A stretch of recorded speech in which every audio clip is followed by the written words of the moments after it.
Princess Leonor latest move 2026, stunned Spain lover duty. In the mid-2020s, Princess Leonor's public schedule followed a sequence set years earlier by Spain's constitutional and military institutions. Each step, documented, planned, and formally announced, reflected not a personal decision but an institutional requirement. Yet as her next phase approaches in 2026, public attention has intensified. What many observers do not fully understand is why this moment matters in constitutional terms, and how it reveals the way Spain prepares its future head of state. By the end of this video, you will understand what this move represents, why it was expected, and what it tells us about leadership preparation in a modern monarchy. Princess Leonor's role has never been defined by spontaneity. From the moment she was proclaimed Princess of Asturias, her path was shaped by constitutional duty rather than individual choice. To understand why her 2026 step has drawn such attention, we must begin with the structure that governs her responsibilities. Spain's monarchy operates under the 1978 Constitution, which establishes the crown as a symbol of unity and continuity. The monarch serves as head of state and, constitutionally, as commander-in-chief of the armed forces. This role is ceremonial, but it carries institutional meaning that requires preparation across Spain's key state structures.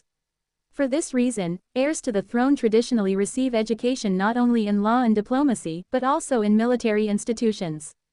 Princess Leonor's formation follows this framework precisely. Her upcoming move in 2026 is not a deviation. It is the continuation of a sequence designed long before public attention intensified. And that continuity is essential to understanding why this moment matters. Princess Leonor's education has unfolded in clearly defined stages. After completing her secondary education abroad, she entered military training at Spain's General Military Academy. This was followed by naval instruction, including time embedded in maritime institutions. Public records and official announcements indicate that the next phase involves training linked to Spain's air and defense structures, consistent with the preparation undertaken by her father, King Felipe VI. This progression mirrors established precedent. It ensures that the future head of state has direct institutional familiarity with all branches of the armed forces. What may appear to some as a dramatic move is, in reality, procedural continuity. The public response to this phase has been shaped by timing rather than substance.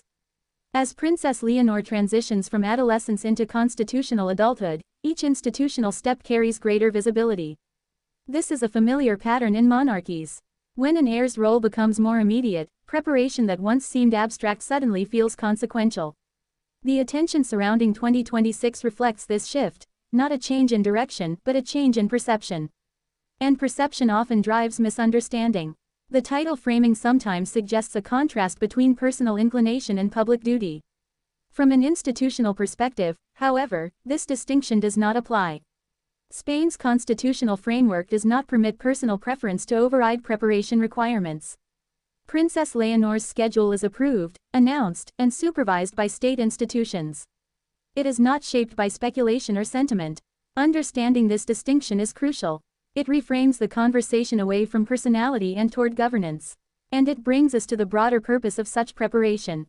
Military education for a constitutional monarch is not about command authority. It is about comprehension, understanding how institutions function, how civilian oversight operates, and how the state maintains continuity. Princess Leonor's training provides structured exposure to hierarchy, discipline, and institutional coordination. These experiences inform ceremonial roles, diplomatic representation, and constitutional responsibility. This model is shared across Europe, from the United Kingdom to the Netherlands and Scandinavia. Spain's approach is traditional, but not exceptional. Comparisons help clarify this point. King Felipe VI completed training in all three branches of the armed forces before ascending the throne. Similar paths were followed by monarchs in Belgium and Norway.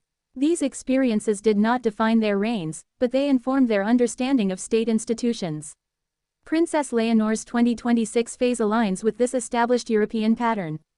And that alignment reinforces institutional credibility. Public reaction in Spain often reflects broader societal questions about generational change. Princess Leonor represents the first woman in Spain's modern history to be first in line to the throne from birth. Her preparation therefore carries symbolic weight, even when the requirements themselves are unchanged. This symbolism is not about novelty. It is about normalization, demonstrating that constitutional roles apply equally and consistently.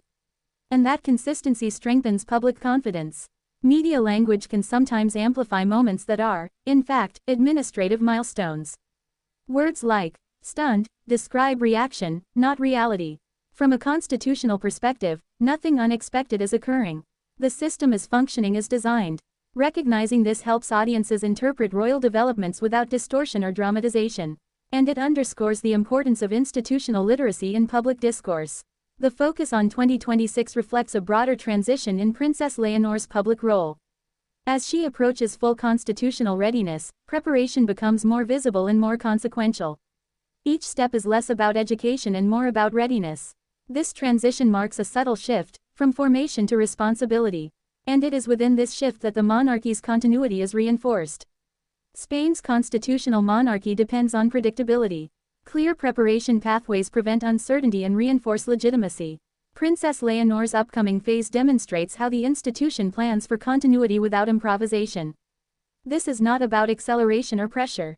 It is about sequence, and sequence is the foundation of stable governance. Across history, monarchies that endured were those that treated succession as a process, not an event. Spain's current framework reflects this lesson. Princess Leonor's path is not defined by singular moments, but by accumulated preparation. Each step builds institutional familiarity long before authority is exercised. And that long view defines modern leadership. Princess Leonor's latest move, projected into 2026, is best understood as confirmation of institutional continuity rather than personal choice. It reflects a system designed to prepare leaders methodically, transparently, and without speculation. The analytical takeaway is clear. Enduring leadership is not shaped by headlines, but by preparation. Spain's monarchy demonstrates how constitutional roles are sustained through structure, discipline, and foresight. In observing this process, we are not witnessing surprise, but stability, and a reminder that responsible leadership is built long before it is required. Only 1 in 10 viewers here is subscribed. If you value thoughtful insights into royalty and leadership, join the community.